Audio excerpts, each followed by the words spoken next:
What if you had one last chance to speak to the people you've led your entire life? Just one final shot to pass on the most important lessons you've ever learned. Well, that's the incredible premise behind the fifth book of the Old Testament, Deuteronomy.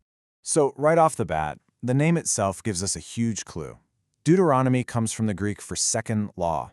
But this isn't some brand new set of rules. It's a powerful restatement of the law for a totally new generation. Think about it. These are the people who never saw the miracles in Egypt. They're about to face the huge challenge of building a nation in a new land, and they need to be reminded of who they are. And to really get the urgency behind this second law, you have to understand the setting. The entire book is basically framed as the final, powerful speech from one central figure, Moses. I mean, just picture the scene. The people of Israel have been wandering in the desert for 40 years. 40 years! And now they are standing right on the edge of the Promised Land, the place they've been dreaming about for decades. But Moses, the man who led them out of slavery, the only leader they've ever known, he's about to die. And he won't be going with them. The stakes just could not be higher. So Moses takes these final moments and structures them into three powerful sermons. First up, he takes a look back, reminding everyone of God's faithfulness through that long, hard journey. Then he looks forward, laying out the laws and principles they're going to need for life in this new land. And he wraps it all up with a really powerful and personal plea. His last words, a song, and one final blessing for the people he loved.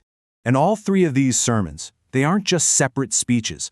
They're all building towards one central, unifying idea, renewing the very heart of their covenant.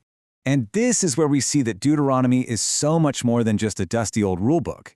It's all about renewing the covenant. You can almost think of it like a national constitution, a binding agreement between God and Israel. It's really Moses' passionate plea for them to remember who they are and whose they are right before they start this massive new chapter. So, what are the pillars of this relationship? Well, they're laid out pretty clearly. It all kicks off with love for God. And that love, it's expressed through obedience to the law. That obedience, in turn, shows that they're being faithful to their side of the agreement.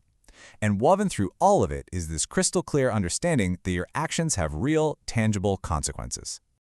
And that word, consequences, well, it brings us directly to the core tension of the entire book. Moses presents the people with what you can only call a stark choice. Honestly, the message at the heart of everything Moses says boils down to this one fundamental choice. On one side, you've got obedience. Following the covenant, he says, leads directly to blessings. We're talking life, prosperity, security. But on the other side, there's disobedience. Breaking that covenant leads to curses or, severe negative consequences. It is an incredibly direct, incredibly powerful call for the people to literally choose their own future. Now, you might be thinking, okay, that was an ancient message for specific people at a very specific time. And you're right.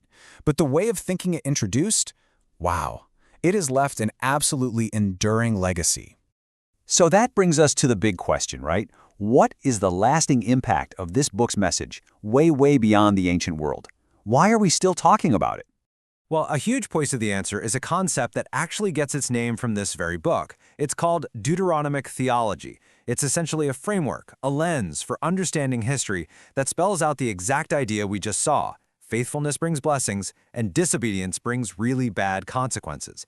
This way of looking at events became super influential, shaping how later biblical writers would explain huge moments, like the fall of entire kingdoms. They would point back and say it was because of a failure to uphold the covenant. And so, we're left with one final question to chew on.